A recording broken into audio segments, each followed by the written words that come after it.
প্রিয় বন্ধুরা, আসসালামু আলাইকুম। আইপিএম আইপিএমআইএসে আপনারা কিভাবে শিক্ষার্থী সারাংশ আপডেট করবেন সেটাই আজকে আপনাদের সাথে শেয়ার করব। প্রথমে আইডি এবং পাসওয়ার্ড দিয়ে লগ ইন করে নেবেন। লগ ইন করার পর আপনাদের সামনে ঠিক এরকম ইন্টারফেস চলে আসবে।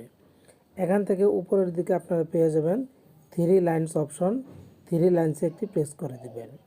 প্রেস করে দেওয়ার পর অনেকগুলি অপশন পেয়ে যাবেন আপনারা ড্যাশবোর্ডে। ড্যাশবোর্ড থেকে আপনারা চলে যাবেন শিক্ষার্থী সারাংশ নামের অপশনে। এই যে শিক্ষার্থী সারাংশ, এখানে একটি প্রেস করে দিবেন। প্রেস করে দেওয়ার পর আপনাদের সামনে নতুন ইন্টারফেস চলে আসবে।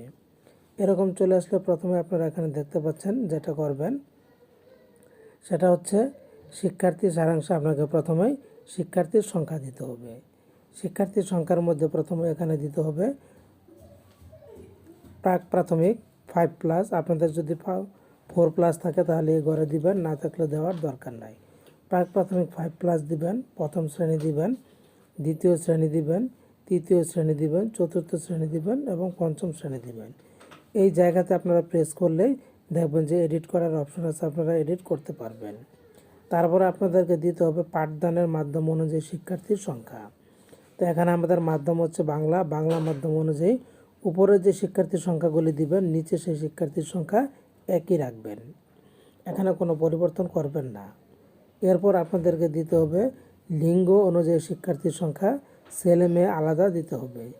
যে প্রাক প্রাথমিকে ছেলে কয়জন, মেয়ে কয়জন, প্রথম শ্রেণীতে ছেলে কতজন, মেয়ে কয়জন, দ্বিতীয় শ্রেণীতে ছেলে মেয়ে কয়জন, তৃতীয় শ্রেণীতে ছেলে মেয়ে কয়জন, চতুর্থ শ্রেণীতে ছেলে মেয়ে কয়জন এবং পঞ্চম শ্রেণীতে ছেলে মেয়ে কয়জন, এখানে দিয়ে দিবেন।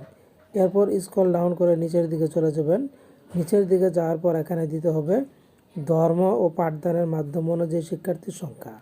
প্রত্যেক শ্রেণীতে ইসলাম, হিন্দু, খ্রিস্টান, বৌদ্ধ, অন্যান্য কত সংখ্যা দিয়ে দিবেন। প্রাক প্রাথমিকে আমি দিয়েছি ইসলাম এবং হিন্দু সংখ্যা। প্রথম শ্রেণীতে ইসলাম, হিন্দু, দ্বিতীয় শ্রেণীতে ইসলাম, হিন্দু, তৃতীয় শ্রেণীতে ইসলাম, হিন্দু এবং বৌদ্ধ খ্রিস্টান আছে, সেটা দিয়ে দিয়েছি। চতুর্থ শ্রেণীতে ইসলাম, হিন্দু এবং পঞ্চম শ্রেণীতে ইসলাম, হিন্দু সংখ্যাটা আপনারা দিয়ে দিবেন। এরপর নিচের দিকে চলে যাবেন। নিচের দিকে গেলে আপনারা দেখতে পাবেন 20-এর চাহিদা সম্পন্ন অনুযায়ী শিক্ষার্থীর সংখ্যা। আপনাদের যদি 20-এর চাহিদা সম্পন্ন শিক্ষার্থীর সংখ্যা থাকে তাহলে এখানে দিবেন, আর যদি না থাকে তাহলে দেওয়ার দরকার নেই, এখানে আপনারা শ্রেণীভিত্তিক তথ্যটা দিবেন। এরপর উপজাতি ক্ষুদ্র নিগোষ্ঠী অনুযায়ী শিক্ষার্থীর সংখ্যা যদি থাকে এখানে দিবেন, না থাকলে এই অপশনটা দেওয়ার দরকার নাই। চলে যাবেন নিচের দিকে। নিচের দিকে গেলে এখন আপনাকে এখানে আরও কিছু দিতে হবে। আরও কিছু দেওয়ার মধ্যে প্রথমে এখানে যে কাজগুলি করতে হবে সেটা হচ্ছে প্রত্যেক শ্রেণীতে নতুন ভর্তিকৃত শিক্ষার্থীর সংখ্যা দিবেন, কোন শ্রেণীতে কতজন শিক্ষার্থী নতুন ভর্তি হয়েছে। এরপর দিতে হবে একই শ্রেণীতে অধ্যয়নরত রিপিটার, কোন শ্রেণীতে কতজন রিপিটার আছে এই রিপিটারের সংখ্যাটা এখানে দিয়ে দিবেন।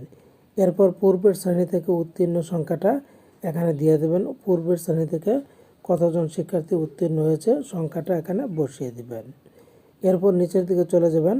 প্রাক প্রাথমিক শ্রেণী সমাপ্ত করে কিংবা সরাসরি প্রথম শ্রেণীতে ভর্তিকৃত শিক্ষার্থীর সংখ্যা এখানে দিতে হবে। এখানে দিতে হবে প্রাক প্রাথমিক না পড়ে সরাসরি এই বিদ্যালয়ে ভর্তিকৃত শিক্ষার্থীর সংখ্যা দিবেন, অন্য বিদ্যালয়ে প্রাক প্রাথমিক সমাপ্ত করে এই বিদ্যালয়ে ভর্তিকৃত শিক্ষার্থীর সংখ্যা দিবেন এবং এই বিদ্যালয়ে প্রাক প্রাথমিক সমাপ্ত করে প্রথম শ্রেণীতে উন্নীত শিক্ষার্থীর সংখ্যা দিবেন। এভাবে সব কিছু দেওয়ার পর আপনারা পেয়ে যাবেন ড্রাফট করুন নামের অপশন। এই ড্রাফট করুন অপশনে একটি প্রেস করে দিবেন। প্রেস করে দিয়ে ড্রাফট করে নেবেন। তারপর পরবর্তী অপশন দেখতে পাচ্ছেন, পরবর্তী অপশনে প্রেস করে দিয়ে পরবর্তীতে চলে যাবেন। এরপর আপনাদের সামনে আসবে সাবমিট অপশন, সাবমিটে প্রেস করে সাবমিট করে দিবেন। মূলত এভাবে আপনাদেরকে শিক্ষার্থীর সারাংশটা আপডেট করতে হবে। তো আশা করছি বুঝতে পেরেছেন। ভালো থাকুন, ধন্যবাদ।